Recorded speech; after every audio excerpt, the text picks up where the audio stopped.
উপস্থিত হয়েছি দেশ গঠনের শপথ নিয়ে। আজ আপনাদের সাথে উপস্থিত হয়েছি কাঁধে কাঁধ মিলিয়ে আমাদের এই প্রিয় মাতৃভূমি বাংলাদেশকে গড়ে তোলার জন্য। প্রিয় ভাই বোনেরা, আজকে আমাদেরকে সতর্ক থাকতে হবে। সতর্ক এই জন্য থাকতে হবে, গত এক যুগেরও বেশি সময় ধরে যেভাবে বাংলাদেশের মানুষের কথা বলার অধিকারকে কেড়ে নেওয়া হয়েছিল, বাংলাদেশের মানুষের ভোটের অধিকারকে যারা কেড়ে নিয়েছিল, তারা তো দেশ থেকে ছেড়ে পালিয়ে গিয়েছে, কিন্তু তাদেরই এক সহযাত্রী তারা দেশে রয়ে গিয়েছে। বিভিন্ন সময় তারা দেশ স্বাধীনের পর থেকে, দেশ স্বাধীনের আগে থেকে বিভিন্ন সময় তারা বিভিন্ন রূপ ধারণ করেছে। এই রূপ ধারণকারী, বহু রূপ ধারণকারী তারা আজকে বিভিন্ন জায়গায় বিভিন্ন ষড়যন্ত্রে লিপ্ত হয়েছে, কারণ তারা বুঝে গিয়েছে সারা বাংলাদেশের মানুষ ধানের শীষের পক্ষে রায় দেওয়ার সিদ্ধান্ত নিয়েছে। সেই জন্যই তারা বিভিন্ন ষড়যন্ত্রে লিপ্ত হয়েছে। পত্রিকার পাতায়, বিভিন্ন সংবাদ মাধ্যমে আমরা দেখেছি তারা মা বোনদেরকে গিয়ে বিভ্রান্ত করছে, তাদের এনআই কার্ড নাম্বার নিচ্ছে, তাদের বিকাশ নাম্বার নিচ্ছে, ভিন্ন ধর্মের মানুষ যারা আছেন তাদেরকে গিয়ে বিভিন্ন ভাবে হুমকি ধমকি দিচ্ছে। পরিষ্কার ভাবে বলে দিতে চাই, একটু আগে যেভাবে বলেছি ৭১ সালে আমরা সকল ভাই বোন, সকল ধর্মের ভাই বোনেরা ঐক্যবদ্ধ থেকে দেশকে স্বাধীন করেছি।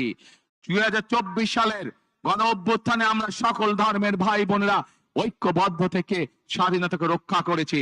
ইনশাআল্লাহ আমরা সকল ধর্মের ভাই বোনেরা ঐক্যবদ্ধ ভাবে এই ১২ তারিখের নির্বাচনে যারা ষড়যন্ত্র করবে তাদেরকে আমরা দাঁত ভাঙা জবাব দেব ইনশাআল্লাহ।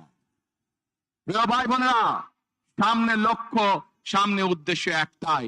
আজ এখানে দাঁড়িয়ে হয়তো আপনাদের সামনে আমি রাজনৈতিক প্রতিপক্ষ সম্পর্কে অনেক কথা বলতে পারতাম, কিন্তু ওইসব কথা বললে কি জনগণের কোনো উপকার হতো? মানুষের উপকার হতো। মানুষ জানতে চায়, মানুষ জানতে চায় যে কোন রাজনৈতিক দল তাদের জন্য কি করবে, দেশ গঠনে কি কাজ করবে, মানুষের জীবন যাত্রা পরিবর্তনের জন্য কি কাজ করবে, মানুষ এটাই জানতে চায়।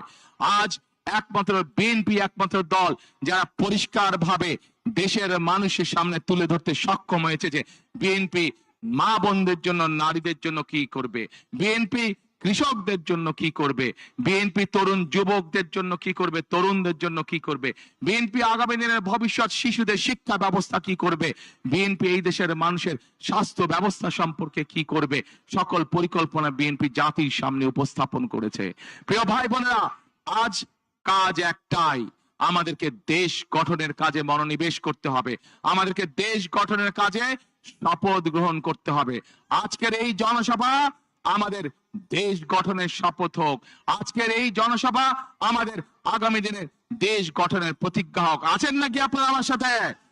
দেশ গঠনে কারা কারা আছেন আমার সাথে? হাত তুলেন দেখি। আগামী দিনে দেশ গঠনে কারা কারা আছেন? আলহামদুলিল্লাহ, আলহামদুলিল্লাহ, আলহামদুলিল্লাহ। প্রিয় ভাই বোনেরা, আসুন বিশ্ববিদ্যালয় সহ যেই কথাগুলো বলেছে ইনশাআল্লাহ পর্যায়ক্রমিক ভাবে আমরা বাস্তবায়ন করব।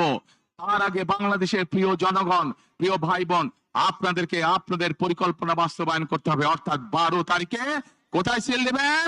ধানের শীষে সিল দিবেন। এই দেশের উন্নয়নের অগ্রযাত্রাকে আমরা সকলের সামনে দিকে নিয়ে যাব ইনশাআল্লাহ। প্রিয় ভাই বোনেরা, আমার একটি কথা, যেই কথাটি শহীদ রাষ্ট্রপতি জিয়াউর রহমান পছন্দ করতেন, যেই কথাটি দেশনেত্রী বেগম খালেদা জিয়া পছন্দ করতেন, আমিও ব্যক্তিগতভাবে তাদের সন্তান হিসাবে সেই কথাটি পছন্দ করি। কি সেই কথাটি? করব কাজ, কি ভাই? করব কাজ, গর্ব দেশ সবার আগে। হলো না, হলো না, হলো না, আরো জোরে হতে হবে। করব কাজ সবার আগে, বাংলাদেশ। প্রিয় ভাই বোনেরা, আসুন ১২ তারিখে আমরা এই দেশ গঠনের কাজ দেই, এবং এই দেশ গঠনের জন্য যাদের হাতে আমরা ঝান্ডা তুলে দিয়েছি সেই মানুষগুলো আজ আমার দুই পাশে দাঁড়িয়েছে। আপনারা চিনেন তাদেরকে? এই মানুষগুলোকে আপনারা ১২ তারিখ পর্যন্ত দেখে রাখবেন। ১২ তারিখের পরে এই মানুষগুলোর দায়িত্ব হবে আপনাদের সাথে থাকা, এলাকার উন্নয়ন করা, আপনাদের উন্নয়ন করা, আপনাদের বিপদে আপদে পাশে থাকা। ১২ তারিখে এদেরকে জয়যুক্ত করে আনবেন ইনশাআল্লাহ, এবং ১২ তারিখ থেকে পরবর্তী ৫ বছর পর্যন্ত এরা প্রত্যেকটা মানুষ সার্বক্ষণিক জনগণের সেবার কার্যে রত থাকবে ইনশাআল্লাহ। আজ এখানে আমাদের সাথে ৩ জন ধানের শীষ আছে, এবং আমাদের এক ভাই খেজুর গাছ এখানে আছেন, উনিও আন্দোলন সংগ্রামে আমাদের সাথে ছিলেন। কাজেই হ্যাঁ, কাজেই আমাদের দায়িত্ব হচ্ছে, একটু আগে যেমন বলেছি, দল মত ধর্ম বর্ণ নির্বিশেষে আমরা একসাথে দেশ গড়ব। ঠিক একইভাবে ধানের শীষের পাশাপাশি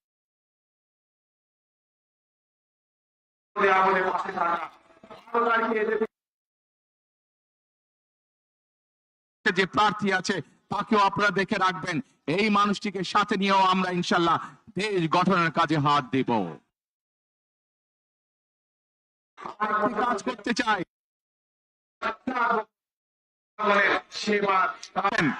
সেদিন কিন্তু আমি চাই আপনাদেরকে খাল খননে আমার পাশে থাকবেন ইনশাআল্লাহ। আসুন আমরা আল্লাহর কাছে দোয়া করি, যাতে আল্লাহ আমাদেরকে যে সকল পরিকল্পনা আমরা এলাকার জন্য, দেশের জন্য, মানুষের জন্য গ্রহণ করেছি, সেই সকল পরিকল্পনা যাতে আল্লাহ তাআলা আমাদেরকে বাস্তবায়ন করার সুযোগ দেন। আল্লাহ হাফেজ। বাংলাদেশ জিন্দাবাদ, বাংলাদেশ জাতীয়তাবাদী জিন্দাবাদ। শেষের কথা আবার, করব কাজ গর্ব দেশ, সবার আগে বাংলাদেশ। আসসালামু আলাইকুম।